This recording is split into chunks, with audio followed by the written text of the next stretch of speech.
The holiday season, it's a time that brings people closer together, but it can also be a time that really highlights the gaps that exist in families. And if you are in a family where you want to bridge some of those gaps, this video is for you. Because what we're going to talk about today is family estrangement. I'm actually going to be on air on breakfast television talking about this, and it's really timely because of the time of year, and also over the last few weeks, it's been a topic that's been circulating a lot online as well. So let's dive in. I want to share something with you that's hard for me to talk about, and it's not something that I'm very public with, but I do want to talk about it now because I think it's important that we have these conversations. Because I'm no stranger to estrangement.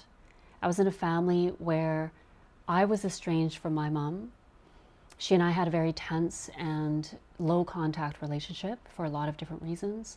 We spent so many years in disconnection where our intentions and communication would just blow by each other, terse conversations, sometimes big blowout arguments, and that was normal.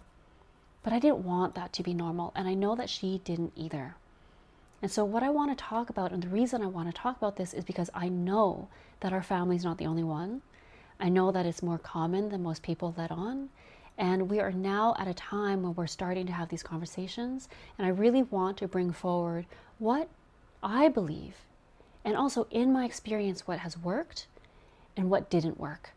And I'm really wanting to try to bridge the gap between generations in perspective. Today, I'm happy to say that I have a great relationship with my mom. We were able to heal. We were able to bridge the gap in our estrangement, but it took a lot of work, both work on her part and work from me. But I think at the foundation, the most important thing that I want, if there's only one thing that you take away from this video today, it's this. It's that if you want to heal your estrangement and your relationship, fundamentally, both people need to be willing to do it, open to trying, and open to putting in that work together. That's how you bridge and get through to the other side. If even one person isn't willing to put in that effort, isn't willing to be open to bridging, then it's not possible. You can't force someone to repair with you. You can't make someone want to be in a relationship with you. It's just not possible. But if both people are willing, then there's hope and there's a path forward. And that's what I want to talk about today. What is that path and what does it look like? Okay, this next part and what I'm about to say is hard to hear, but it's tough love and it needs to be said. I'm going to share with you the number one thing that keeps estranged families estranged and prevents repair from happening. And that thing is called pride. There is so much pride often that gets in the way of the mending and repairing in relationships. And there is a reason for that. I'm going to get into it, and please stay with me and watch the end of this video because I'm going to break it down. This is not about blame. It's not about shame, but I'm going to name it. Pride often gets in the way of families repairing. There is so much pride, and it is painful, and I know it is, but I need to say it because it's what's keeping estranged families estranged. In fact, they did a study, and 80% of the mothers who were confronted with estrangement blamed a third party. It's a big number. 80% blamed a third party, like a therapist or a spouse or some other external person. They couldn't look at themselves. And again, this is not about blame or shame. This is about really looking at the root cause and how we repair. So if you want to mend the estrangement, we have to get right in there and have these hard conversations and take a good, hard look. So what are we looking at? The reality is that the vast majority of mothers did their best. The vast majority of mothers love their children to death. They would do anything for them, and they did. They sacrificed, they bled, they cried, they supported, they helped, they gave so much of themselves, heart, soul, time, energy, you name it. They loved their kids. They wanted to give their kids a better life, and most mothers take a lot of pride in that. They're proud of offering their children a life that they didn't have. They're proud of what they gave up to support their kids. They're proud of being there. But here's the thing. Your estrangement from your child does not mean you failed as a parent. You having done something that hurt your child does not mean you failed as a mother. What it means is something happened and it was incongruent. Someone steps on your toe coming out of the elevator. If they don't apologize for that, how do you feel? They didn't mean to step on your toe, but if you don't get an apology, oh, I'm so sorry about that, how do you feel? Or you're walking out the door and the person in front of you, walking a little bit ahead, the door slams in your face. They don't hold it for that extra 5 seconds, right? We've all been there. How do you feel? And those are minor things, and those are with strangers. So what happens if those unintentional moments happen in the home? Maybe you knew, maybe you didn't. Maybe it was addressed, maybe it wasn't. And in those moments where it was not addressed and harm was felt, what happens? Again, this does not mean that you failed as a mother, that you were a bad mother or not a good mother. It means that something happened that may have been unintentional or you didn't even know about it, but it wasn't addressed, but harm was felt by your child. So let's talk about that. And let's talk about what a rupture is. And then we're going to talk about how to repair and how to heal those things in your relationships. So first, a rupture. What is it?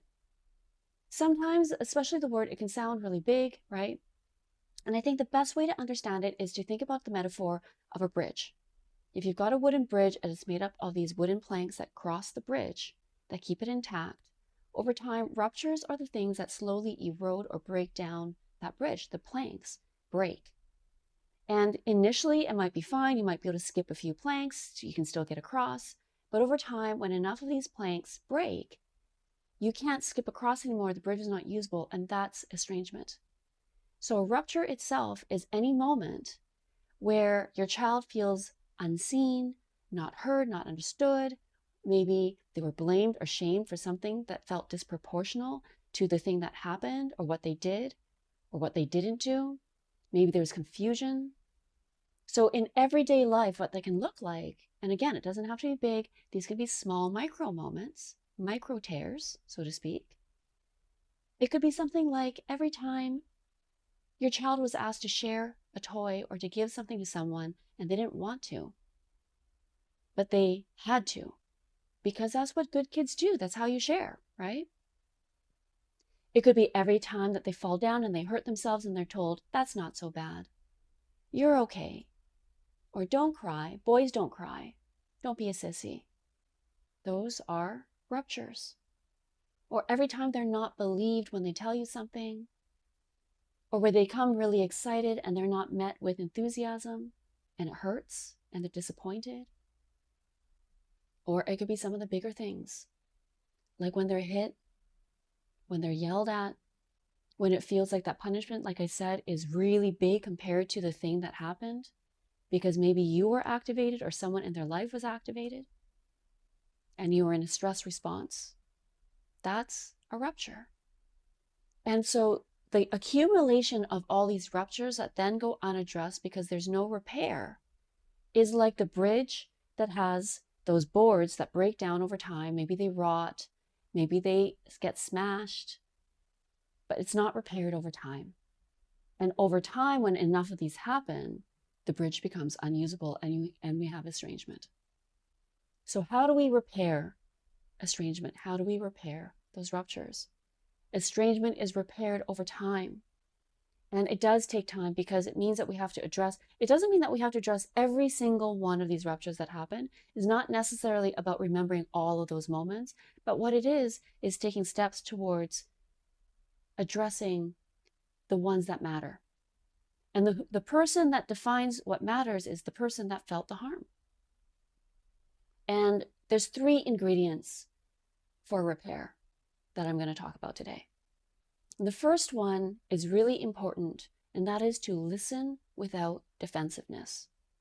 Listening from a place of curiosity and understanding, that I want to understand you. I want to understand what happened from your perspective. I want to understand your experience, how you felt. And ultimately, I want to understand what I can do to make things better. So number 1 is understand and listen without defensiveness. Because what happens when you get defensive right away is you put up a wall. And there's no way for that communication or the connection to take place, because that then sounds like deflection. It sounds like it's not my fault. And some of the things that we say in these moments, these might sound familiar, things like, but I did my best, but I gave you everything. I loved you so much. I didn't mean it that way. You're being so sensitive, right? These are things that are commonly heard by children who have chosen estrangement. And so in those moments, when you say those things, you're actually saying, I don't want to hear it. At least that's the way it is felt from the other side. So it's really important to try to stay open, even in these moments where the truth and what comes at you may feel really hard to hear. So that's the first one. The second one is validation. What validation is not is martyrdom. It is not accepting the blame and shame for all of it. I guess it's just all my fault now. That's not validation. Validation is an openness to understanding that I see your experience, I see how you felt, and I understand how you would have felt that way. And that's understandable. That's it. It's an acknowledgement of what happened, an acknowledgement that the other person felt that way, and that you are starting to understand. So that's validation. It does not mean accepting blame. It does not mean that you are agreeing with everything that they're saying. It simply means that you understand their perspective and that you can see, and it is valid that they had a response or felt the way they did. Very simply. And then the third piece is accountability. And accountability is hard because accountability takes ownership for the harm that happened because of me. What accountability is not is the intention that I brought in, that I hadn't intended it to be that way. So something I say so often is impact over intention. And we say impact over intention because it's not about the intention behind, I didn't intend that to happen. I loved you so much. I wanted the best for you. Those are beautiful intentions. But the harm that was done and what was felt is the impact. So the only way to repair and to heal is to address the wound. It's to address the impact.